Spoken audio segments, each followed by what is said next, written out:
for me, you are a franchise-defining player in multiple roles across 2 dominant teams in 2 major regions. Oh yeah, bro, keep going. I feel like people don't talk about you enough, despite all that. I agree.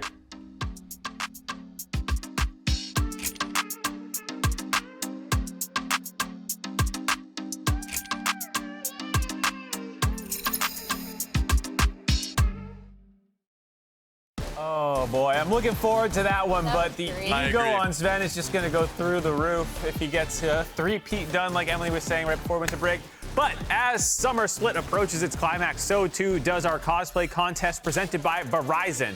Our winning finalists will be crowned during the LCS Championship next weekend, but one of our creators will take home another 500 prize by winning the fan vote. So submit your picks by scanning the QR code on your screen right now, and then get your votes in. I'm always super impressed by the things that people come up with. Yeah. The Lucian and the Jhin one I enjoyed the most. So I couldn't tell which one was the second one from the top. I actually couldn't either. Maybe from a different game. Who knows? Shit, does it have to be limited to League champs? I never read the fine print. I don't know. I was just curious because I can usually recognize champions really well, and I was just thinking. Anyway, we're going into the pig ban. So I was mentioning in between the games here, I was saying that I think for NRG to win a game, or at least call something back, I think they need to pick like a really greedy scaling comp and somehow have Contractz get them there to that payoff of the scaling comp. Rather than like this early to mid-game comp where they're trying to get leads individually in lanes, I don't think that's the way they should be approaching the draft personally, but we'll see what they've got cooked up. If C9 leave it up, first pick Xayah from NRG? It's been a priority during the regular season. Like, in fact, I think it was Palafox that was the first one to play the Xayah mid. So yes, a ban from C9, they recognize that that's a possibility, so look for something else. That's what I really like about Best of 5 series, is just you're trying to also mind read the enemy team, where it's like, okay, they just got slammed by Xayah again, so they're gonna get rid of it. So here is finally the... Emily! This is what I wanted! Or this is what I was expecting from last game. I actually expected them to slam the Ivern and do something with, even though Trist is taken off the table, do something like an Ivern Jace, or something of that nature for mid-jungle. We'll see if they end up going for it, or if C9 actually prio Jace for Emenes and pick it away. Yeah, I mean, this does leave up a lot of the power picks. I was about to say Rell, you have Sejuani, you have Rakan, you kind of have your dealer's choice of the kind of flex picks. And so this forces now NRG to kind of pick up the Rakan, unless you want to hand over Xayah Rakan. I kind of like this combination right now. Renekton seems really strong here with the, I guess Jax is still up and available, but Rumble being banned usually allows that to be a pick, and both these teams will go for an early priority on Renekton. So maybe they're just leaving it up because, I mean, they're both comfortable with Jax, so it's fair. Usually, I would say first picking a champion that you play, but the opponent doesn't, isn't that lucrative. In this case, I think they're happier responding, so I'm hoping they'll just counterpick AD here.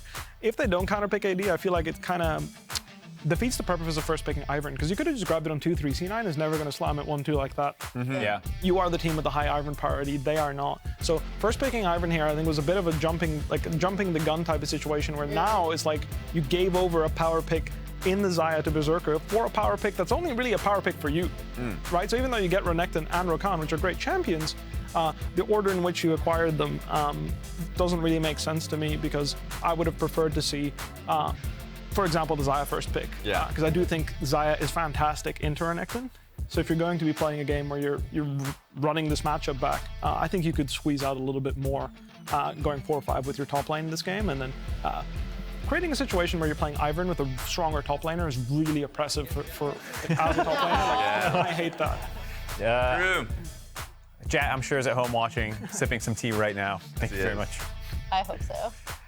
This does lead to a rematch from the Game 1's draft, where it's the Jax again for Fudge, and he definitely came out ahead there. And it does feel like the top side has been an issue, where they're playing into the Renekton, you know, with the Ornn, doesn't go well. You're playing into the Jax with the Renekton, doesn't go well. I think that's where a lot of C9's early gold and plays are being made. So they not only need to figure out the matchups, but figure out a way for Contractz that protect Dhokla from getting first blood at the end. Like I said, I would have preferred to see more scaling. So playing the Jax side, like even Jax blind, for example, I think is something I would have liked to see. I just want to see more scaling from NRG side, because it doesn't seem like they can pick the winning lane and winning lanes and actively create a gold lead that will translate into something meaningful, right? Last game you saw it. They're playing against Sivir. We played Aphelios and the Xayah, and they just outscaled us everywhere. Yeah, I also... I'll buy a Vial. I'll buy a Vial. Ooh, Aphelios is a good ban. Just wanted to see what the AD carry pick is going to be for NRG with Usually you don't want to lose that to 4-5, knowing that Xayah's the pick. Kais has already been taken as a ban in first phase. Now you've lost 2 bans with Ezreal and Aphelios, so options are pretty limited. I actually think there's a really good option here. I think running off your comp here with Jay Ziggs is exactly what Aaron. You're a bad man. I thought you were going to say Xayah, you slap an Ivern shield on her. I would have been a Varus enjoyer. Oh, please no Varus. I think if you run off the comp with Jay Ziggs, it makes a ton of sense, especially if they're going to go on Enchanter like Melio. However, even if they don't, I think it really just plays into the weakness of Xayah, where you pick super high-range champions. It's going to be really hard for her to hit anything, and Renekton can just play as a bodyguard together with Rakan, and when you're outrange, it's not that easy to engage with Ivern at all. So I would be a huge fan of that.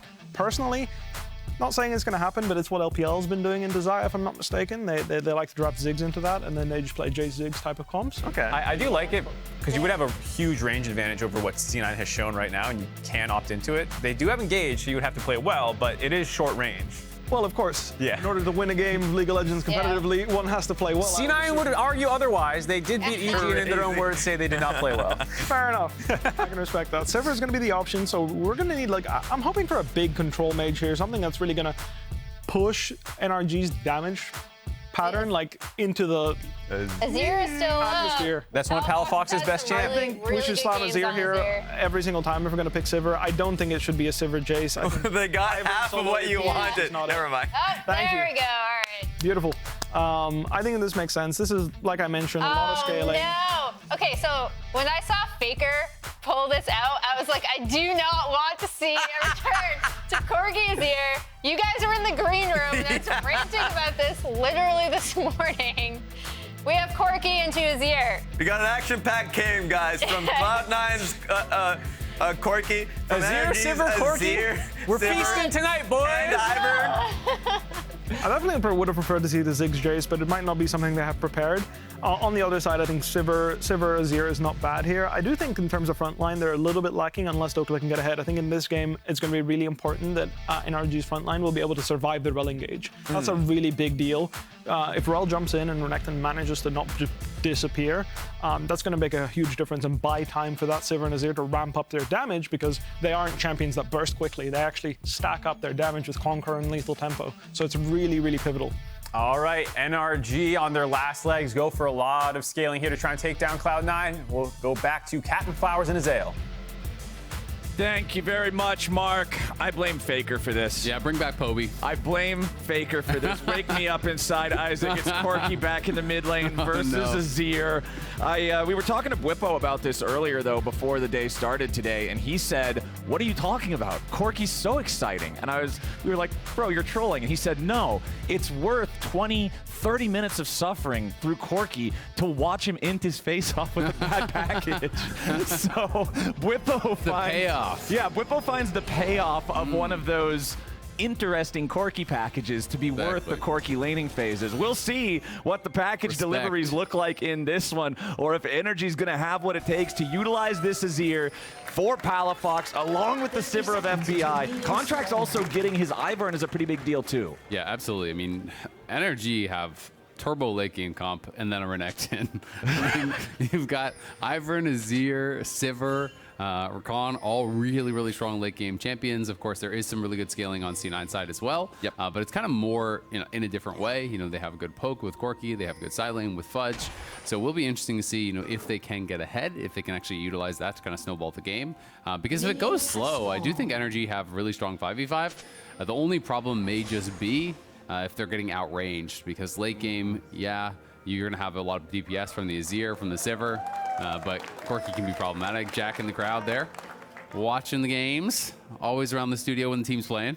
He wants to see him take this dub, earn that spot for the automatic trip to the finals next Sunday. NRG, of course, the thing is, if you lose to C9 here and you go to the lower match, you still have to play him again, even if you win that one. So think you definitely don't want to just drop this 3-0. When we were watching the draft in here earlier, DeMonte actually walked by the caster area and yelled at me, "It's already done, bro. Reverse sweep." We already won. We already won. So there's some confidence at least there to bring it back and make it go the distance, but NRG definitely has a long road ahead of them. Tri-lane view, as you can see, Contractz walking through mid lane behind the turrets. Nobody from C9 is going to see what he's doing, but they should have some idea just based on how these early Ivern paths work. As bot side, nobody's hit level 2 just yet, but it is Berserker and Zven with full control over the wave in the push. Yep, absolutely. They did have a ward on his red, so they saw him walk over and smite that. He just channeled on all his blue side camps, then goes down, smites the red, goes back up. Going to be able to take all those camps, and we'll see where he wants to go from there. If he wants to put on any sort of early pressure, nice little interaction there. You can Q the blue, then take the blast cone, channel on the wolves, then take the Q onto the blue and channel there. It's kind of one of those cool little optimizations. I remember Kobe was telling me though that he found out it's not actually faster. That it's actually slower. He found out it's slower, and he was so sad because he's like, oh, like it just shows that I know Ivern. It looks so cool, but it just doesn't get it done. It looks cool, but it's bad. Yeah, Contractz comes up there just to give a little bit of relief for Dhokla in the Renekton versus Jax matchup. We talked a little bit about it back in game 1, how Jax and the way that Counter-Strike interacts with the wave, just allowing you to force it up, can take control early versus Renekton, but with Contractz making another visit, they're going to look for this. They forced the flash at least, so Fudge getting away with that one. Meanwhile, back in bottom lane, it's IgNar, 100 HP. He tried to flash, but it won't matter. Berserker's got him back up in the top lane. It's a 2v2 at the same time. Blaber's joined the party. Fudge is low, but he's got the Counter-Strike ready to turn it around. Contractz locks him down with a root caller, and now they need just a little bit more damage to finish him off. Dhokla goes for the flash, call the Meek, and that's going to be a kill back over to NRG. Nicely done by NRG, winning that skirmish on the top side. The Counter-Strike came back up for Fudge, so he went in for Contractz, but Contractz still had his flash, so he's able to flash away, then land that root collar onto him, giving Dhokla that free dash back in onto the Jax. So at the very least, they win out on that top side, because having that first blood go this early to Berserker is really problematic. We can see it one more time. I assume it's just hooked from the brush here. Zven does get that earlier level 3, and they're trying to fight for level 3, so it's level 3 to level 2. Yes, he levels up, but he's already losing about 80% of his health there. Just not respecting the engage. You can see the frustration on his face, knows that's not a death he wants to be having, especially this early on, and then back towards that top side. Again, it was the earlier flash forced out of Fudge by these repeat ganks here from Contractz. Blaber comes back up to cover. As Fudge tries to re-engage, though, it's an easy flash away from Contractz, and then with no flash on Fudge, the root caller means his death. They can chase him down, so well played there by NRG.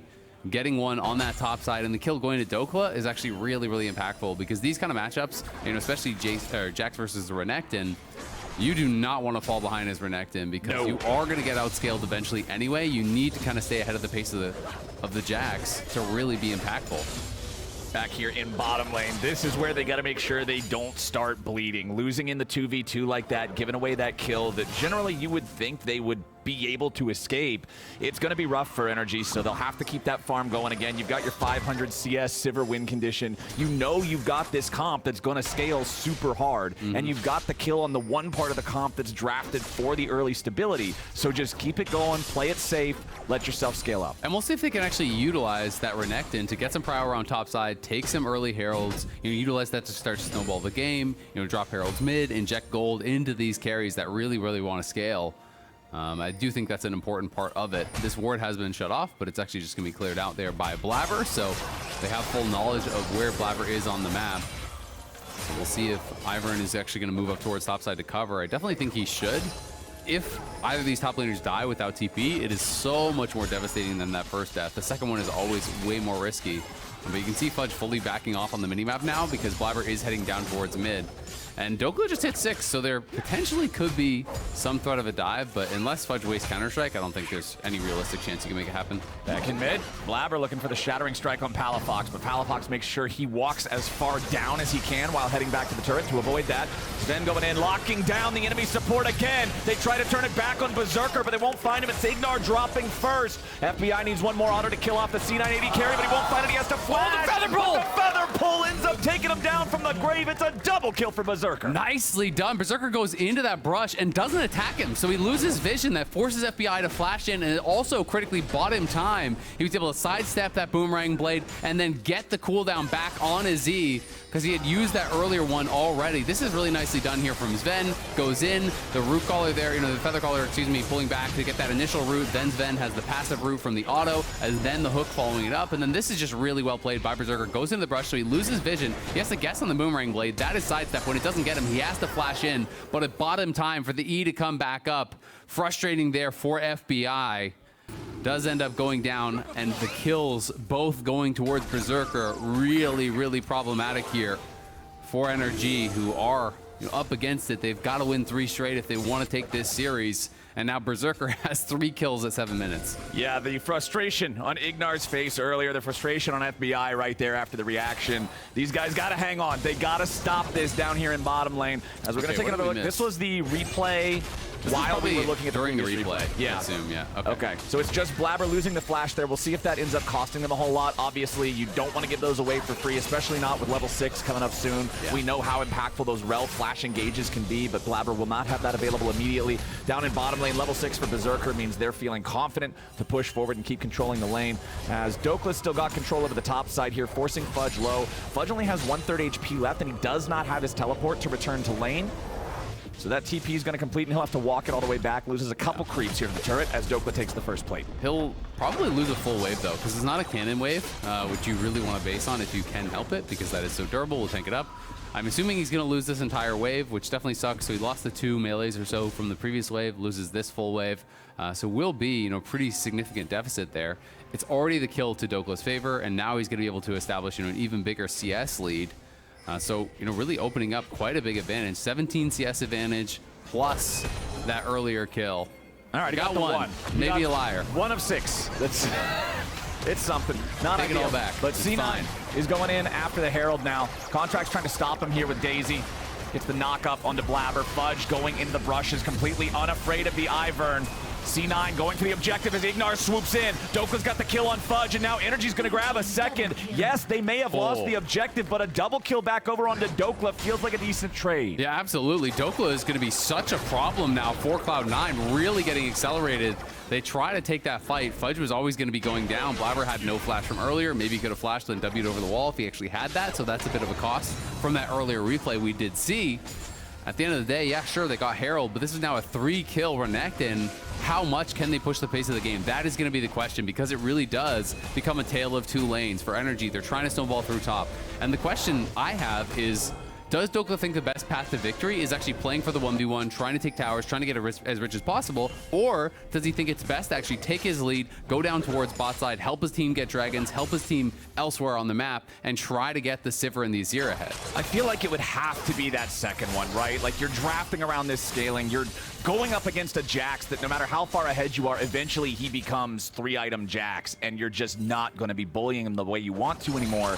But the pressure being on Dhokla specifically, I think, is important, because as a player, I think Dokla's had more struggles than the rest of his team throughout their playoff victories so far. I think the whole split, I would say. Yeah, he's been having a bit of a rough time, and now that he's the one that these resources are on, now that he's the one who has the opportunity to really step up, NRG needs him to do that. Absolutely, and this is one of those things is, Dhokla in last split is IgNar could be potentially in some trouble. Blaber's coming down, they have the Herald, so they, at the very least, are going to get most of the plates. I don't think they'll be able to get all, but they're going to get most of the plates, and then they're going to be able to use this to potentially start up that dragon here.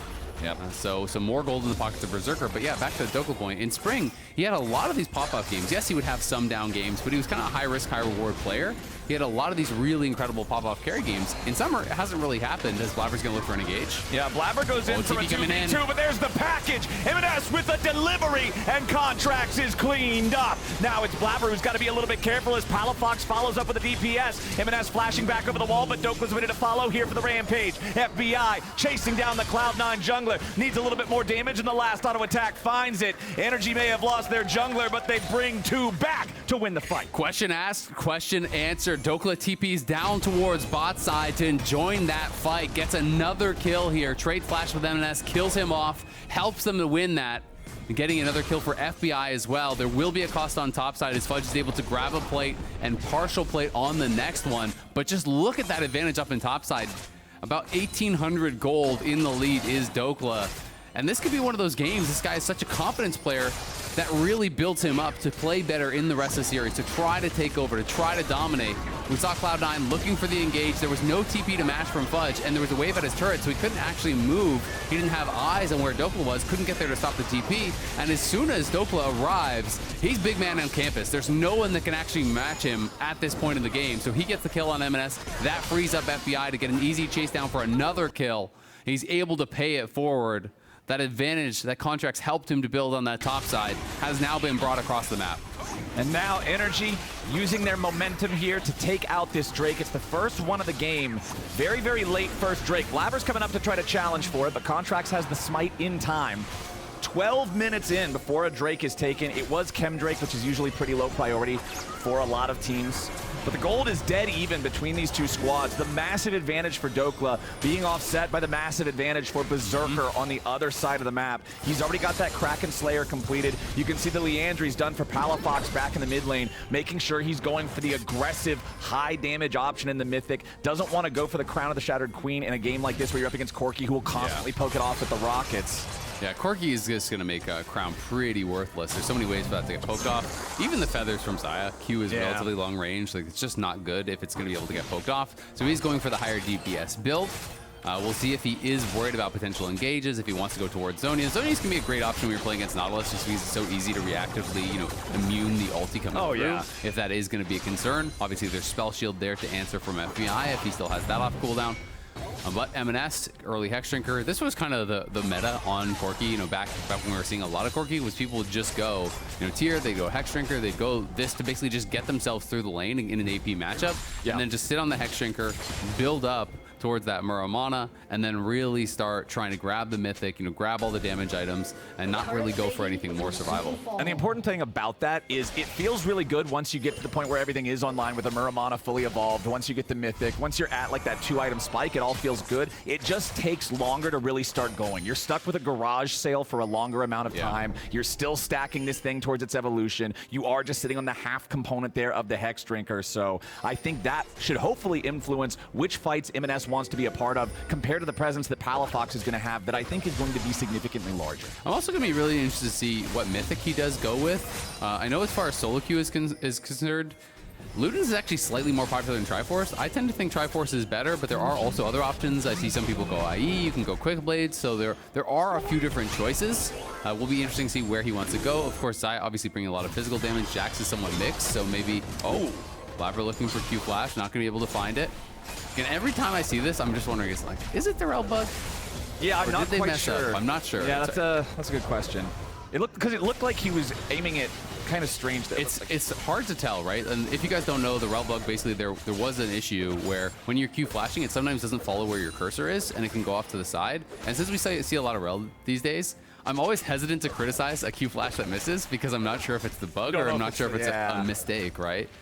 So it does always kind of like put me like, I don't want to flame in this situation. Don't want to unnecessarily burn somebody down. Unfair. We do, however, have that top lane turret going down as NRG forced it, and then now they can rotate themselves down into the river, take that second Rift Herald, try to use that to even up some of this gold lead. Cloud9 has been up around 1,000, 1,500 here for the past couple of minutes just because of what they've been able to do, forcing the tier 1 turret down in the bottom lane. The CS advantage in that bot lane role also still maintaining its prominence as FBI and IgNar at least didn't bleed out any more kills, but the lead built for Berserker and Zven has remained. Yeah, it has remained, but at the very least, FBI was able to pick up a couple kills himself, so that was really critical. That Dhokla was able to get down there, help him get one kill. He got the other in another fight, so he has been able to pick up some pretty good amounts of gold himself. It is kind of crazy, though, that at 134 CS, yes, he's a little bit behind 10 CS per minute, but he has 2 kills as well.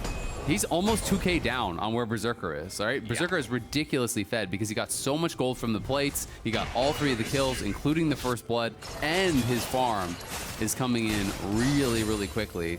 The #1 farmer right now in the game by quite a bit. So Berserker has definitely gotten paid. He's going to have his quick blades done here pretty soon. He also went Cull first, which helps accelerate that even more. And we're going to see him on this 2-item spike very, very quickly. And then Berserker is going to be such a problem, right? Because normally you want to talk about, okay, Renekton flanks from the back line, try to get in on these carries. Well, it's a cleanse Xayah. It's very, very difficult to actually deal with this guy. as long as there's any sort of help for him, you know, any sort of peel, he's going to be really, really tough to take down. And that's where you start to really rely on some of these other carries to be able to get that work done, right? To get Palafox and FBI involved where they can be that consistent damage.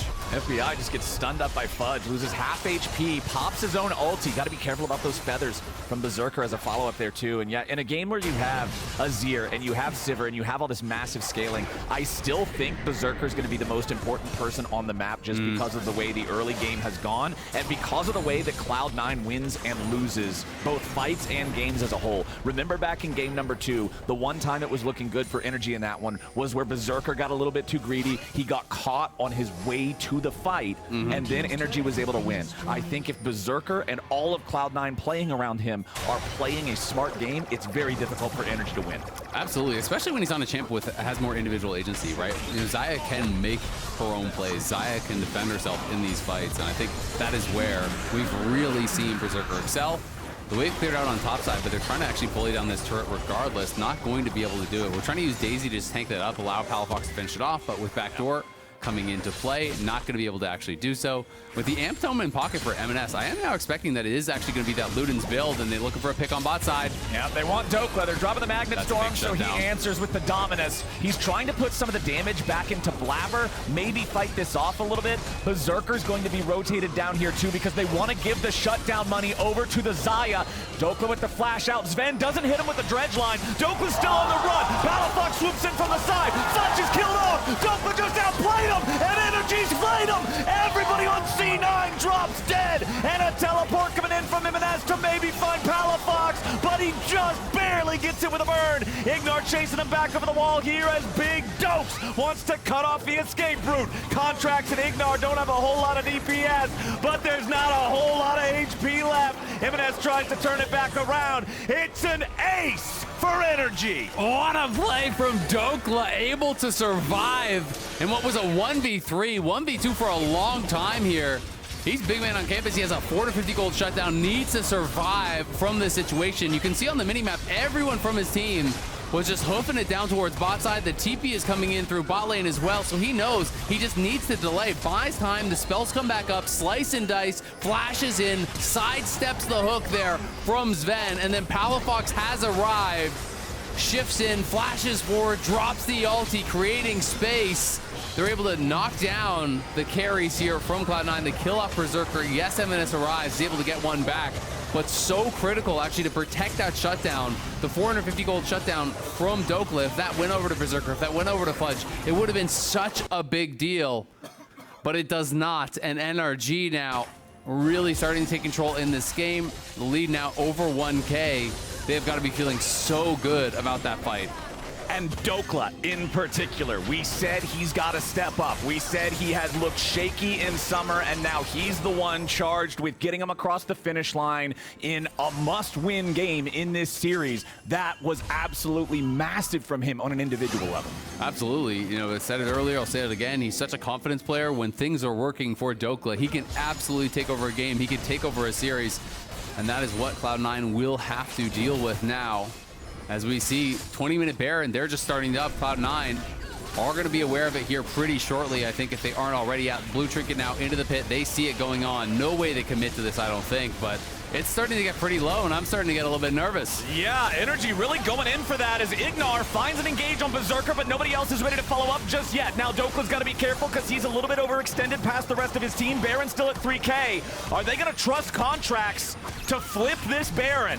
Blaber is right on the very back of the pit. Palafox goes over the wall to shove Blaber back. They secure it. NRG take a 20-minute Baron. Oh man, they don't flip it, they rig the game. Palafox goes over the wall, help to secure it, shuffles back Blaber, denying any chance at a steal. Beautifully done there by NRG. It's a really bold play. They're only up 1K, and they did the Baron at 20 minutes in the face of Cloud9 with all 5 members there, but they're able to make it happen. Really calm, cool, and collected there from NRG, and now they have the ability to try to extend this lead, to try to really start to snowball this one forward. I love the fact that they went for it, because in a game like this, when the previous game was such a stomp, when it seems like the first 2 you just got outclassed, you got to do something ballsy in the third one. You can't just sit there and be like, well, we'll scale forward and maybe at 4 items, we'll see what happens. No, you're not gonna win those. I love the fact that they're ready to commit to these plays, that they're trusting themselves to do it right as a team. Absolutely, you know, and I'm down for risky plays as long as the risk is weighted in your favor. It's appropriate to the situation. If that had been just a full-on smite flip against Blaber, I would not have been too down for it. Yeah, no burger flip, but the fact that you had Palafox exactly. Yeah, exactly. And the fact that they were willing to start it up at 20 minutes, they have Ivern, you know, so it is actually a really healthy Baron take there. Ivern with the shields, with Daisy helping the tank, is going to make it. So it's pretty low risk and incredibly high reward there. NRG are able to execute, and now that 1.3k gold lead has become a 3,500 gold lead here. It is going to be a Cloud Soul here, so probably not what either team was really hoping for, but still, again, a lot of tools here on NRG's side, especially if they can actually get that it's going to be really good for. Sivir, Rakan, Renekton, all really like this ultimate, this soul, excuse me. Exactly. The quickness, the dominance, making it so you can chase guys down after you initially dive in with the slice and dice in case they try to kite you out with the flash. There's a lot of tools that can benefit from it, as Berserker got hit there by the Ivern, but hey, he can still walk away from it. They weren't quite in range to go for any serious follow-up. Dhokla's the split push threat in the bottom lane. They already took out the tier 2 up in top to give them this 4,100 gold lead that you're looking at right now. But it is key. They got the cleanse, right? So he walks out, but without that cleanse available, if there is a fight, flash stun from Dhokla becomes an opportunity. Flash engage from IgNar becomes an opportunity where if you can 100-0 Berserker, all of a sudden it's really, really risky. So Cloud9 is going to have to play pretty far back here, play pretty conservative without that summoner, which is going to allow NRG to just take even more turrets off the map. I mean, if Berserker were to die here, it would be catastrophic. So NRG just continues to extend that gold lead. They're taking away jungle camps. They're securing vision around the dragon. So now Ivern can just walk back to it. Oh, Dhokla getting jumped on by Zven and Blaber as Berserker though. and Palafox are in a 1v1 off to the side. Palafox chases him down! Palafox kills Berserker! Palafox gets his flash and the kill without expending his flash or ultimate there. Really nicely played. Felt confident to look for it, and now NRG posturing to take even more. What was the word that you said it would be if Berserker dies here? Catastrophic? Catastrophic. It is indeed that for the side of C9, as now they are going to lose their tier 2 in mid. Flank. Control of Double the trade. TP. Uh-oh, C9's ready to try to make some kind of a counterattack. Emenes goes for a package. FBI flashes over the wall. C9 trying to collapse on these guys, and Emenes has the shutdown on FBI. The catastrophe has arrived, but for what side? A shutdown on Dhokla. C9 finds a massive angle, but now will they lose anybody on the back end? Not quite, as Fudge and Blaber got low, but nobody dropped. That was brutal from C9. The double DP there coming up massive for Cloud9. The solo laners find an angle. They had the package for Corki, and they make it happen with the Corki and the Jax coming in behind. They'll even be able to get the Dragon, which NRG couldn't actually finish. Do they go for this? I mean, this would be risky if they go over the wall. It's probably a one-way trip here because no one else is around, so they are going to wisely back off. Not worth risking it for a single Cloud Dragon from this point. So Cloud9 able to get something back there and grab an objective after it. Really good plays from Emenes and Fudge to bail them out of what was looking like a pretty bad situation after that death from Berserker. Yeah, we definitely jinxed it with the catastrophe comment there because it was Cloud9 bringing the chaos. But not for me. Exactly that, man. You can see energy just scatter as FBI immediately had to flash over the wall. I mean, that was really well placed. He bumped FBI back and made it so there was no retreat through the package. FBI flashed over the wall. It's the only angle it can go. But you still have that second W to be able to go in. The Corki got not only the kill on the Sivir, but also the 850 gold shutdown off of Dhokla. So we go back to live. He's on 3 items. He's almost the richest man in the game out of nowhere now. He's richer than Berserker is. He had plus 300 over Berserker as Dhokla's going for a teleport to join up with the rest of his team. He's found the cutoff point. Emenes Valks over the wall. Dhokla had an angle, but the rest of the team wasn't there quickly enough. So he thought he may just get bursted down instead. He had to leave. Yeah, Cloud9.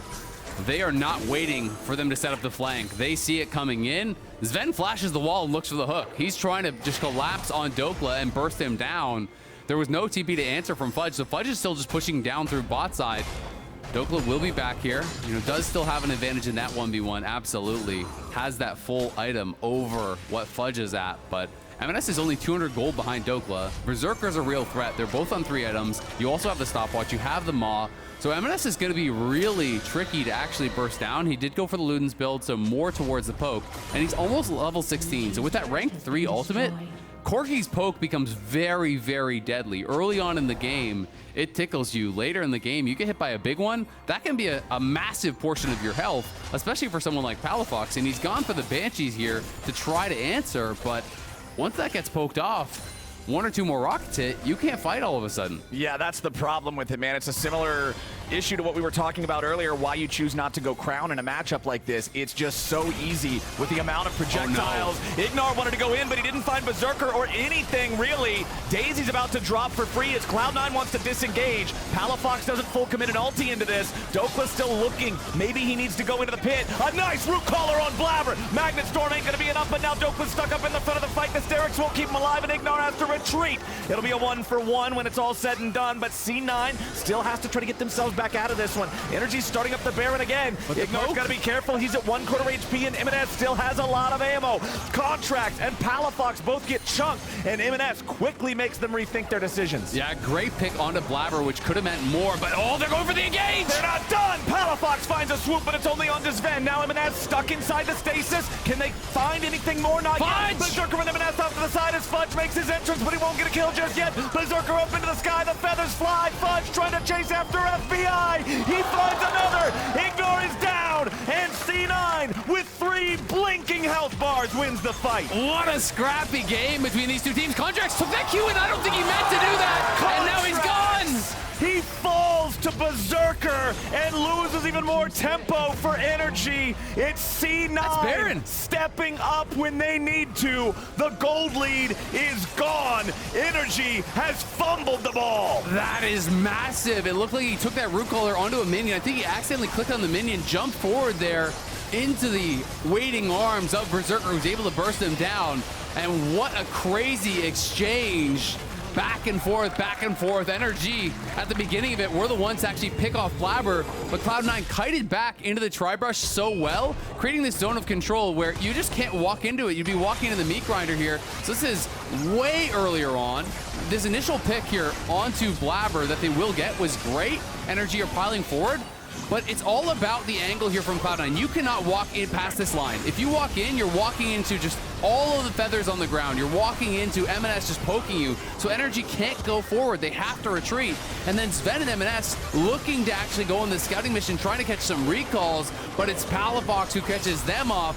And then Fudge coming in from the side, pops the counter-strike, flashes forward, leap strikes in. Berserker is there to follow. Both of them going in, and Fudge having so much CDR at this point, gets the second leap strike, and then I want to see, was it yet? That has to be an accident. I think just a misclick. He Qs over to try to clear up that wave. Accidental click, I'm assuming, was probably supposed to be a move command instead of actually click to that minion. Goes forward, ends up going down. And you can see that. Oh, she's like, what? What are they doing? Audience reactions are similar to coach cams, similar to everything. People just losing their minds at the way some of these plays end up going. And What binds us all together as League of Legends players. We've all felt that before. Wondering what your teammates are doing. In a game you were winning, and now you're staring down the barrel of another Cloud9 lead. It's plus 3K and a Baron buff for another 90 seconds. Here, 30 minutes into the game. NRG are in defensive posture. They still have Sivir, they still have Azir, they still have scaling, but they have lost all of their momentum. The crocodile that was running the game is no longer doing so. Emenes with a package delivery over the wall, immediately bounced right back out. FBI stood on the burn and nearly died 100-0. Yeah, that is a ridiculous amount of damage from the package. And there's a GA and a Maw on Emenes, so he is built very defensively. He's going to be so tough to actually take down, and it's still putting out that much damage. There's also a Maw now on Berserker, plus the BT. The C9 members are getting really tough to deal with, and Dhokla may have gotten them to the late game, but now it's time for Palafox and FBI to step up. You know, Palafox has had a couple good plays, but these are the guys who have to get them across the finish line if they're going to get there, because they are really starting to fall behind in gold. And Dhokla's time in this game is really kind of over as far as his domination. Fudge is caught up. He's on 3 items. The slight gold lead doesn't matter anymore. Fudge was also level 17 before Dhokla was. He's not just caught up in items, he's caught up in experience. His champion scales better in general. the time of the croc has ended. It's time for the rest of the team to show us what they've got. 3.5 items on the Sivir and the Azir. IgNar on the Rakan. Remember, before that Baron play, he's the one who went for an engage and didn't find the targets he was looking for with that quickness. He needs to be accurate with these. I mean, IgNar, I think, has not been having his best series. When you think back to last game, I don't think some of his engages on Rell were really what he was hoping they were going to be. You have got to be perfect from this spot now. You've got to look for the reverse sweep, and they may have caught Zven.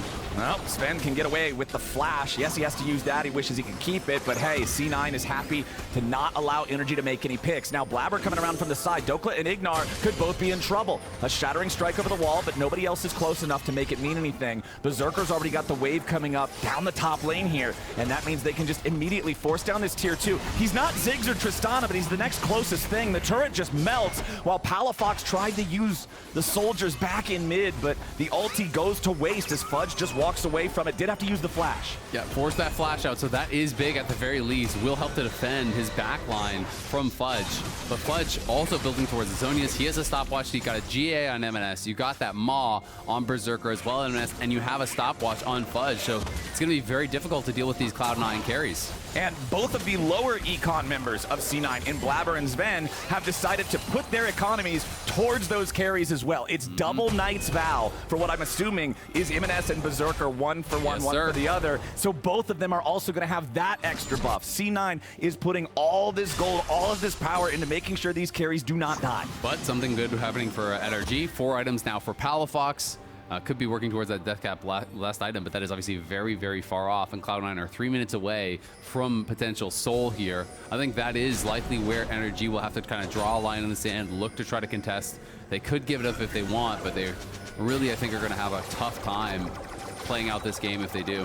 And for NRG, I'm looking at the inventories. The Sivir sitting on 3 items plus BF Sword. She really wants to have that 4th completed item by the time that Drake fight begins. Fudge tries to run away. Dhokla wants to keep him locked down. They can start this off the right way. Fudge with the stopwatch at least buys enough time to stay alive, but now he's charmed up. IgNar's locked them down. Dhokla's shut him down. That's 1 pick for NRG, but they still want to find some more. Emenes with the poke, holding them at bay. C9 regrouping, keeping everybody else alive. NRG, the problem with that pick is it can't lead to anything else. They don't have enough control over the rift. There's no neutral objectives for them to take, but at least they got some money and a shutdown onto Fudge. Yep, they get that kill, so that's going to be a slight victory, but as you say, nothing massive. At the very least, they only spent ultimates. They did not spend flashes because I think it can go against you, but Emenes is going to get aggressive here. Emenes is already in the middle of everything, forcing the flash out of FBI again. C9 are trying to make their move. Zven escapes off to the side with a little bit of a Spider-Man play with a dredge line. They're not going to lose anybody, but they're not going to find any of their targets either. This is the 2nd time this game where C9 has had one of their players picked, and then they use the opportunity to go super aggressive when NRG doesn't expect it. Well, the TP is coming in. Cloud9 want to go towards this Baron potentially here. Emenes just TPing back from base. They're trying to set up in that upper area. Fudge is now alive, has his TP as well. Zven is sitting pretty low. NRG are going to try to control mid lane before they move over there. They do have pretty much all their summoners except for FBI's, but FBI could be very vulnerable, and that Baron is going down fast. It is melting so quickly. Emenes is just keeping energy away. The Baron is already dropped. It is secured by C9. A TP is coming in from Fudge, and he is ready to team fight. IgNar goes in for the grand entrance, but the timing isn't there, and Fudge just disengages. Blaber's got to be careful. Flash forward into the Magnet Storm to lock these guys down, but it won't work. FBI turns on him with an EPS. Daisy with a knockup on Berserker as the Boomerang Blade flies out again. C9 trying to escape with their Baron. IgNar tries to lock down the enemy AD carry, but the cleanse gets Berserker away. FBI kills Zven. Dhokla's into the stasis, keeping everybody else zoned. NRG, 5-man group in the mid lane, chasing C9 out. They go They're mid. pushing. They might just try to end the game. IgNar's looking to stop backs. He escapes, and C9 is still not back in their own base. Palafox is doing the same. The soldier jumps forward, and Fudge has to try to run. NRG still pushing down the mid lane. They'll take out the two. Oh, he is packaged. To go further. Palafox trying to fight Berserker, and Fudge needs a little bit more damage, and he finds the first. Emenes Goes for the second, but a flash out from Berserker. Emenes coming back over the wall, needs a little bit more damage on Palafox, and he'll kill him. Dhokla and Contractz and FBI now still trying to stand and fight as Emenes and Berserker step forward in a 2v3. Contractz tries to give him the shields. Berserker has nothing left. Emenes will lose his Guardian Angel, but what about the last little bit of the fight here? Dhokla and Contractz still looking to burn him down. The extra bit of the shield, the slow, the burst, the damage. Yep, Croc Dhokla still getting it done. Dhokla, the time of the Renekton may pass, but this man refusing to go extinct. Dhokla is going crazy in this game as NRG march on that mid lane inhibitor. There's no carry for Cloud9 for so long. There's potential to still end the game. We'll see if they want to make the risky play and go for it. They're posturing forward. They're clearing out multiple waves here from mid and bot, getting everything moving in their direction. They still have the Sivir. They want to end the game. It's 7 seconds left on Fudge. FBI, he took turret aggro. They shut him down. The push is done. They won't be able to end the game right now. Zven tries to lock down Dhokla for a little bit more, but now they got to be careful. Fudge is back on the map. The counter-strike is ready, but Dhokla flashes away. FBI taking turret aggro there. Ends up being a critical blunder for NRG. Fudge won't chase it any further. The Drake is alive. Palafox is clearing waves back in the base of NRG. I want to see what happened there. Did he actually activate the ricochet for the auto reset on the turret? That's my guess, was what he did, is he used the W for the auto reset, accidentally picked up aggro, and they just hard engage instantly off that. So I'm so curious to see that replay, because I think that could have been a game ender there for NRG, but FBI picking up turret aggro is so bad for them. Not only does he die, that means they lose soul, they lose full control of the map here. We got to see it one more time. I want to watch closely, see if it was a ricochet. How does he pick up aggro? Okay, so it's on Daisy right now. I think it had, I can't really see. I couldn't tell because the shield didn't get broken on Blaber, so did he actually have a ricochet? Or was it just an initial auto on Blaber as he was walking up? I'm not sure. That would have to be watched like slowed down and zoomed in, honestly, or maybe I would have to see it from his POV so I could see if the W got activated. But either way, picks up the turret aggro. Blaber goes in on the engage. Zven is there to follow. They instantly kill off FBI, and now Cloud9 out on the map here. Both their carries, full items here. And you can see the zonies completed for Fudge as well. So it's definitely prime time for the Corki and the Xayah, but also Deathcap on the way for Palafox. He still needs a lot of gold, but he has 5.5. FBI sitting on 5.5 items as well. So they have the gold to make it happen. It's just, can you get that fight executed? Exactly. I don't think this is a game where the next fight is going to be decided by the gold so much as who gets it right. They need to have the proper engage if they want to have a chance of keeping this series going for NRG. IgNar getting the lockdowns, hitting that quickness on valuable targets. Emenes no longer has Guardian Angel. That's a very important one. Emenes is now a much more viable target to go for a hard engage on and try to find that pick. There's no stopwatch on him either. Daisy still leading the charge for NRG as they have the Sun Disc to make sure that Cloud9 can't try to set anything up on him. Dhokla's back in the base. He has no flash, but he does have his Unleashed teleport. Palafox off to the side here, but there is a ward placed down by C9 that'll see him if he tries to enter into the mid lane. Oh, that hook was so close to catching FBI from the brush. That is really dangerous. When Cloud9 took control over those Ivern brushes, you've got to be so careful. This is really tense now.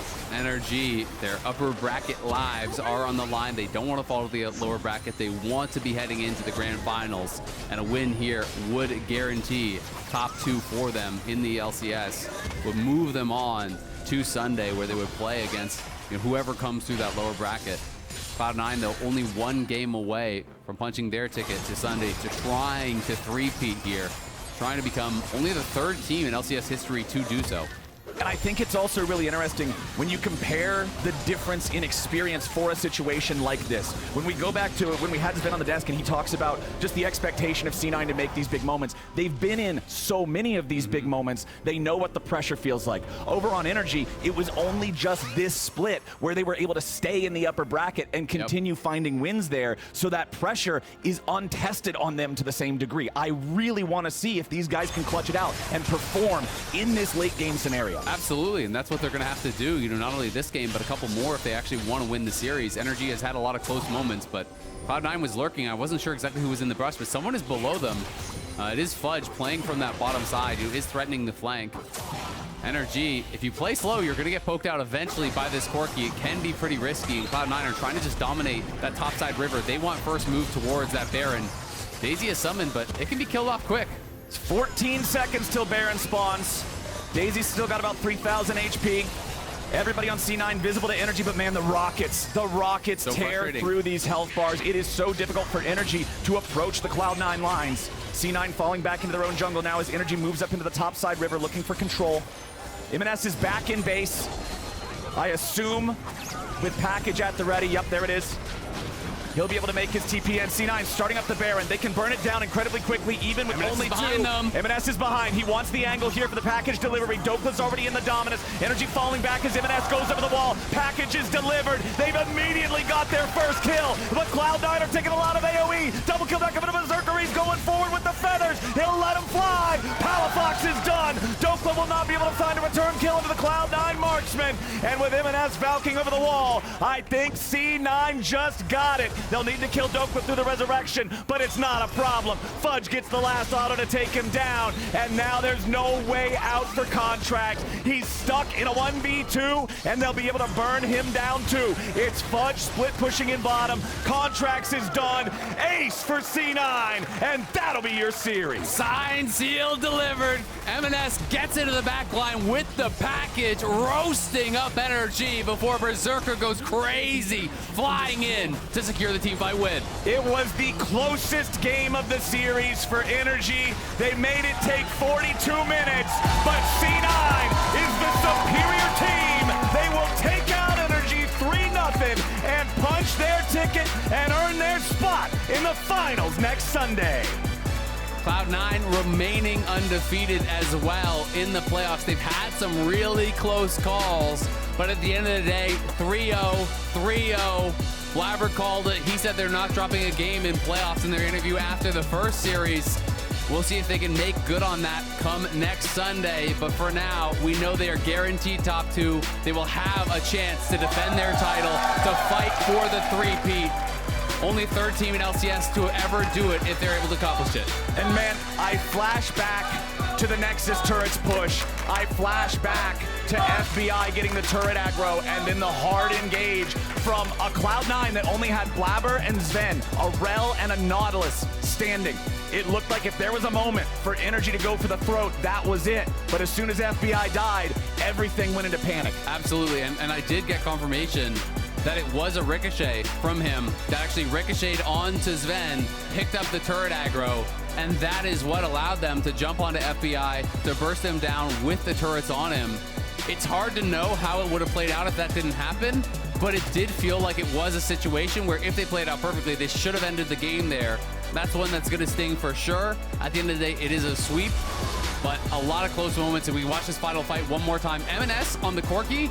Say what you want about some of his earlier games, I think his Corki was incredible. He played very aggressively. He was not passive. He rode the line. He found great angles for the package every single time. Was not using it defensively, was finding ways to engage, was finding ways to really get the maximum here.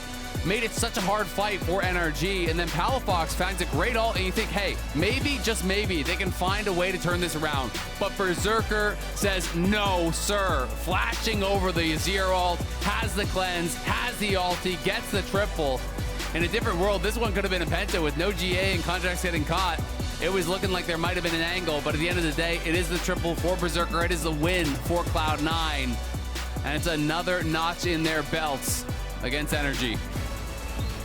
They were 0-2 against him in the regular season, and they 3-0 him here in playoffs. This last game being the closest, but the first game was also close for a large chunk of it, right? Yeah. That first 20, 25 minutes. Here's your updated bracket on how things are looking. It's Cloud9 guaranteed to play in the finals next Sunday, August 20. We still got one more game this week. It'll be tomorrow. That's Golden Guardians versus Team Liquid. Whoever loses that one, they're playing in the World's Qualifier Series against the European 4th seed. A little bit down the line. That won't matter so much immediately, but then the winner will play against NRG next Saturday. Winner of that, of course, getting to challenge C9 for the trophy. Absolutely. Some real scary teams down in that lower bracket. You know, NRG would love to have a rematch against Cloud9, but they have to get past TL or Golden Guardians first. That one, I think, is going to be really exciting as well tomorrow. Well, C9 have proved themselves yet again, and now it's time to join Gabby, Fudge, and Blaber for the Verizon postgame interview.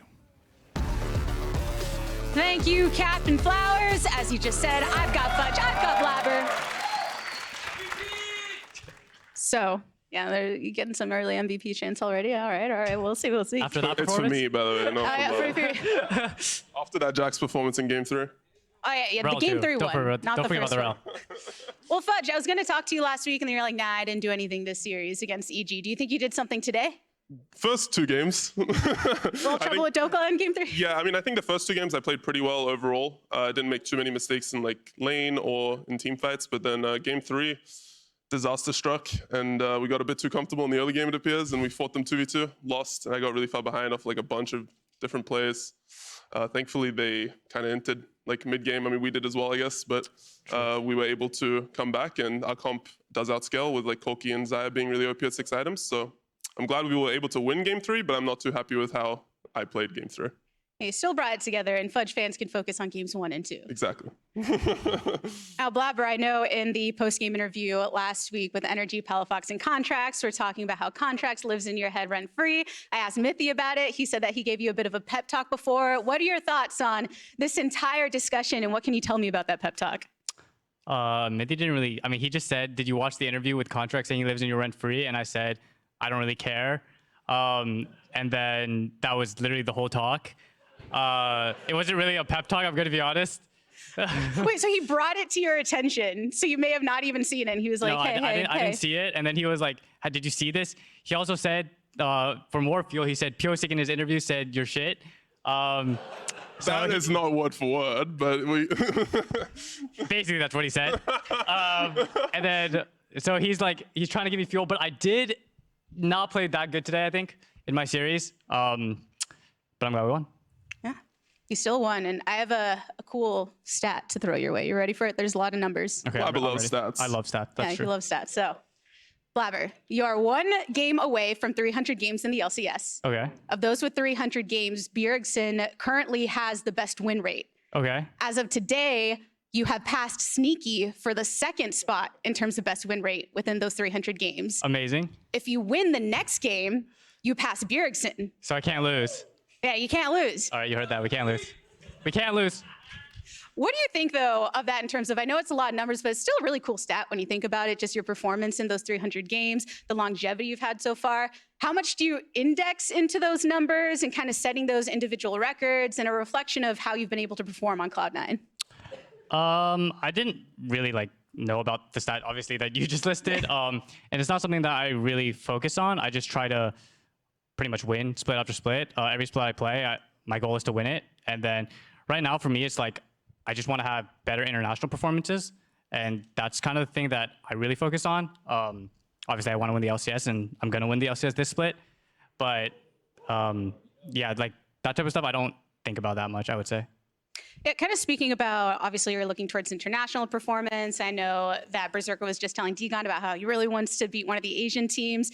And Zven was talking about how excited NRG were when they made it into the finals weekend, going to Worlds, how with Cloud9, it's a bit more expectedly and deservedly so. Fudge, what do you think of how that energy plays into not just how you're preparing for these matches, but is there a benefit kind of that been there, done that, we're going to try and do it again? I mean, we have a lot of confidence and decisiveness, but just because we've been in these positions on stage with high pressure situations.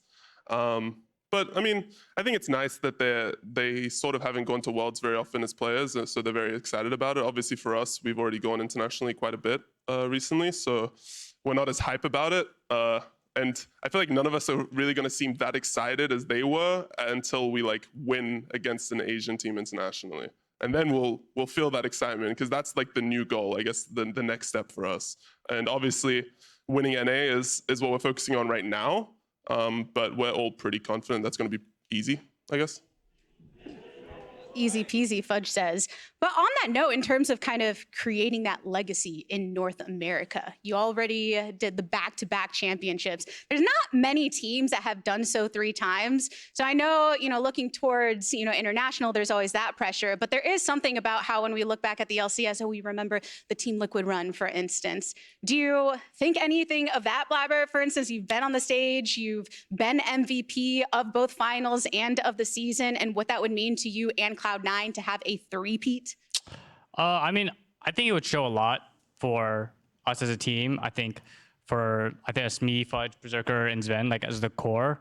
I guess Emenes now too would be his second. I think it shows a lot of like longevity of our roster. I think it's really not easy to win like back-to-back, even because people catch up and sometimes you, I don't know, get cocky, get overconfident, and you just play worse. And I'm just really happy that we're all working really hard on our team. And I feel like we haven't really overlooked our opponents, looked down on them. And I think that's really what's been keeping us going for so long. Yeah, stringing some 3-0s together here. Right after I said it would be easy. It's your hard work that's making it easy, though, Fudge. Fair enough. Fudge, who's going to be with you in the finals? I hope it's Team Liquid, because I want to beat Summit. But I think if I were to guess, probably GGS right now. I think they look the strongest, and also playing against Liquor should be fun again. True. You know, he did say in that one piece how he took his job at one point, but he seems to be thriving on Golden Guardians. Blaber, who do you think is going to be there? I also think it'll be Golden Guardians. All right, Golden Guardians is the call from both of y'all. We'll see what thoughts the rest of your teammates have. I know they're hanging out with the lounge in just a bit. We are going to kick it to a break, though. Thank you all for joining me. And on the other side, you'll hear from the rest of Cloud9 before closing out the day.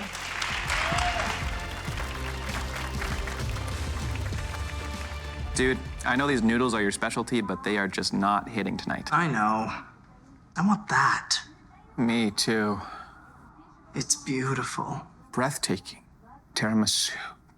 Is there anything she can't do?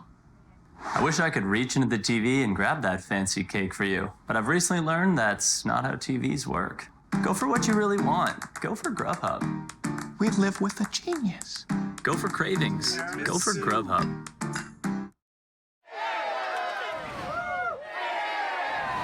Red Bull gives you wings.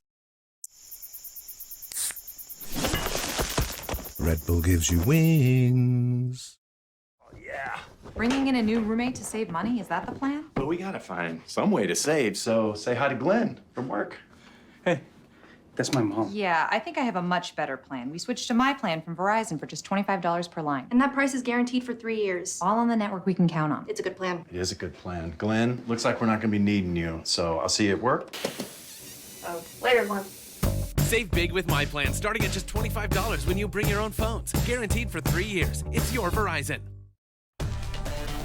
Welcome back to the LCS Lounge. We have Glenn, Emenes, and Berserker joining us after their win. I'm going to pick up with something you guys were joking off air as you were coming onto the couch, which was Blaber's little Rell engage over the over the wall. Sven, describe to me what your mind was doing in that moment. So I'm screaming, guys, just play slow. Our comp doesn't go forward. We just play with our carries. They're really strong. We have Baron, 5 people. Just play it safe. And I was like, go! Flash over the wall. I'm like, oh, man, it's so stressful to be in my position, you know. I'm just begging people to not in so we can play for the Dragons and just play a slow poke comp.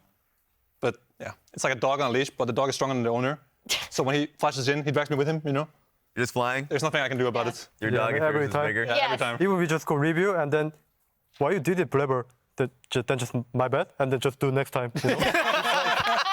Just Blaber things, so like he's I respect you, Blaber. Like, facing like literally tweeting, I will think about it next time, and then never do it. I love how Blaber gets this big interview, and then like we're just slowly destroying his legacy right here. This is what we're doing. Actually, why not question? So we got the Corki pick from you, Emenes.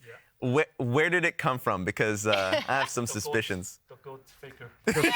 Just actually, if I play, just copy them, you know? Yes. You know how it goes? If I ask Emenes, hey, what do you think about Seraph or maybe Corki? Nah, it's really bad. Then Figure plays in the LCS.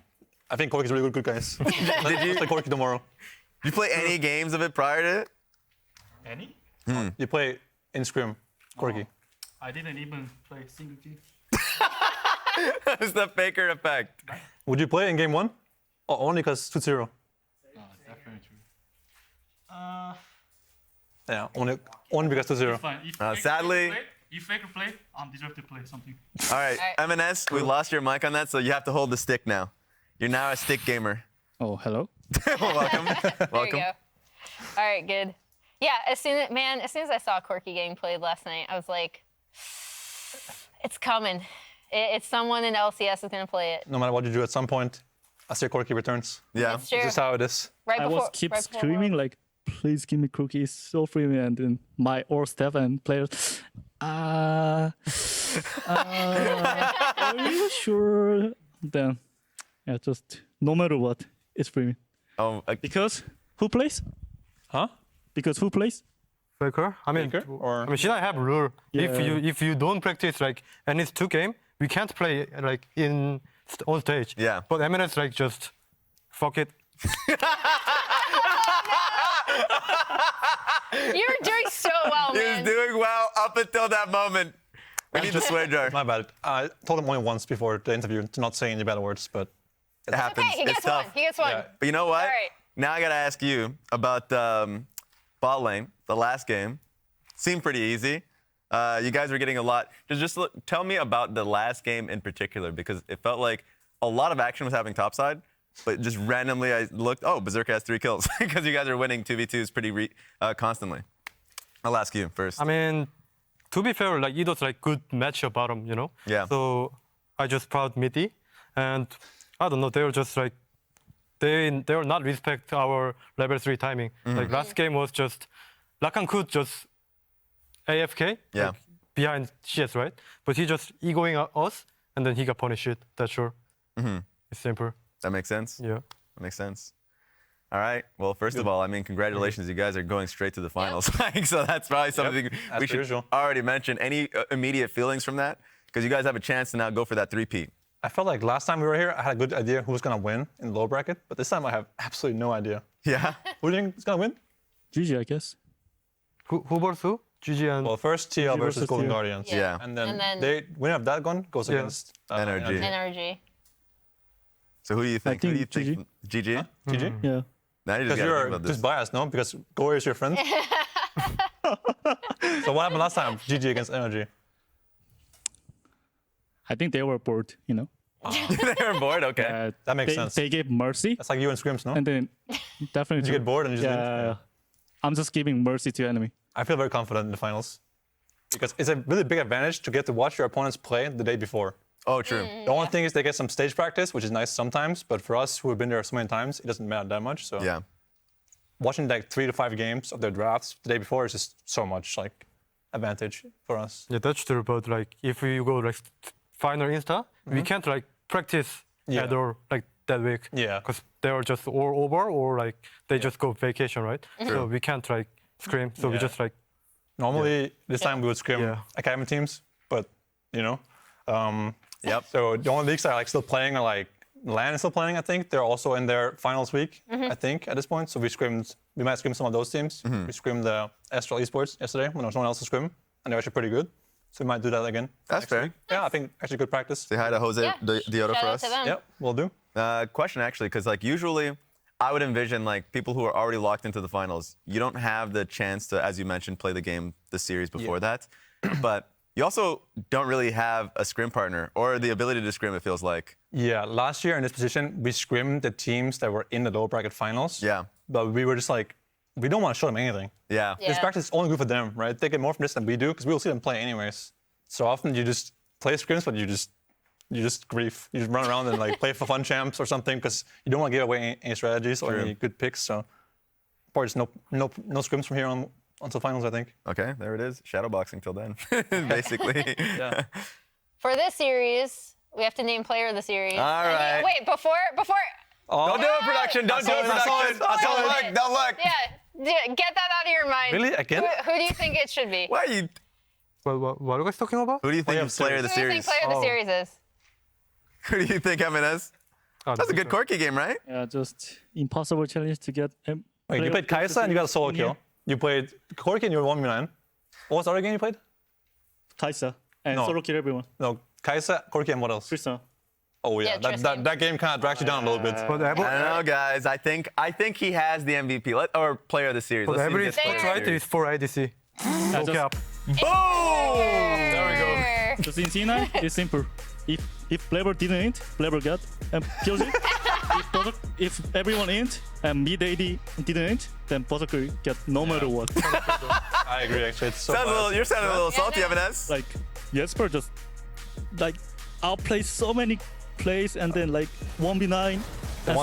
Still can't get the one time on Rakan where I flashed mid and didn't kill Kha'Zix with Ignite, I was so triggered. Oh, actually, what happened? That was a rough one. I was just mind blown that Kha'Zix came over the wall with 1 HP. Yes. And then I flashed, they were on top of each other, so I was like, oh, I might just ignite the wrong guy. Yes. So I waited too long. This is the one. I don't talk about it. But at least we now know. I agree. At least we know. I was just so mind blown that he was actually over the wall with 1 HP. Yes. He jumped on me afterwards. I was like, whoa! And then the worst part is after flash, and don't kill him, I hear Emenes. Oh. After he dies mid, of course. Yeah. Berserker, you ended up winning it in this series. That last play that we saw in your Xayah, just to, like, tell me what your thought process is in a lot of these fights. Because a lot of these fights are chaotic. They're crazy fights. I mean, in game, Renekton was too fat, right? Yeah. But I think Xayah can easily kill Renekton, right? Yeah. So I said to Fudge, just chill. I'm going to carry this game. Yeah. But like after bottom fight, it was kind of like Mokatos, you know? Yeah.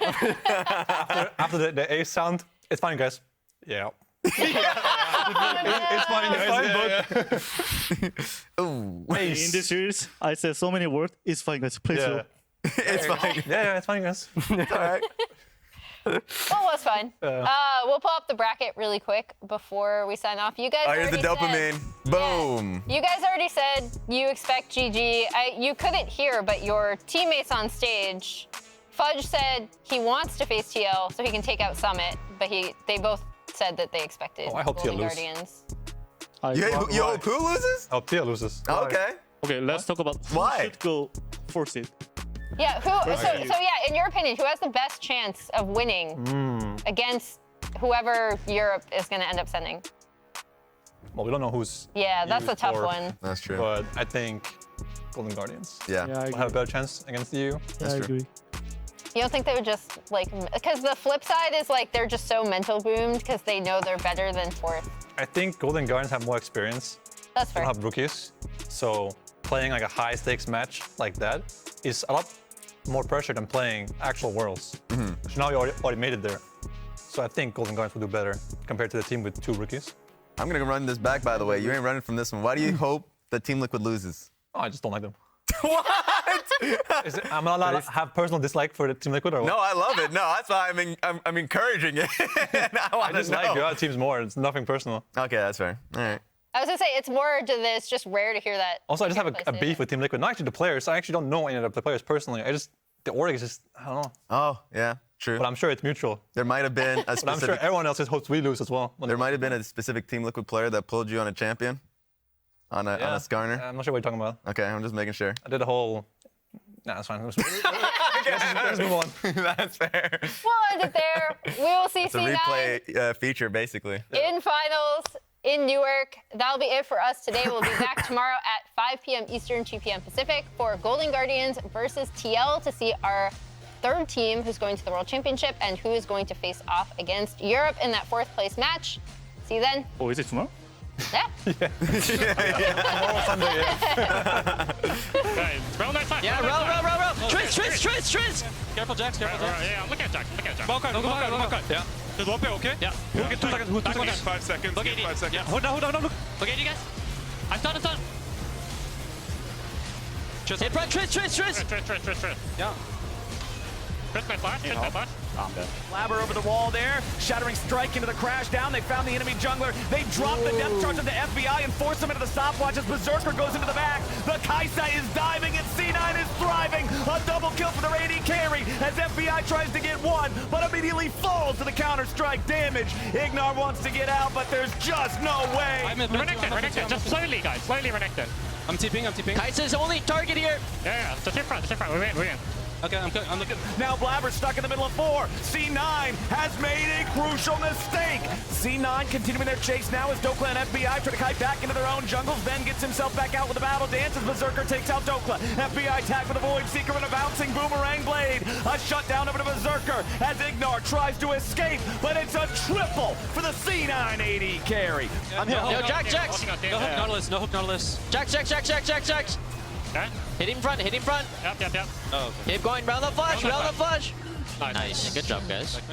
Dhokla with the flash out. Zven doesn't hit him with the dredge line. Dhokla's still on the run. Palafox swoops in from the side. Fudge is killed off. Dhokla just outplayed him, and NRG's played him. Everybody on C9 drops dead. Is there no flash? Uh-oh. Is there dead? AD no flash. Hold. Play with flash. Give me Q. Oh my god. Good play. Hey. Package is delivered. They've immediately got their first kill. But Cloud9 are taking a lot of AoE. Double kill back up into Berserker. He's going forward with the feathers. He'll let him fly. Palafox is done. Dhokla will not be able to find a return kill into the Cloud9 marksman. And with Emenes falcing over the wall, I think C9 just got it.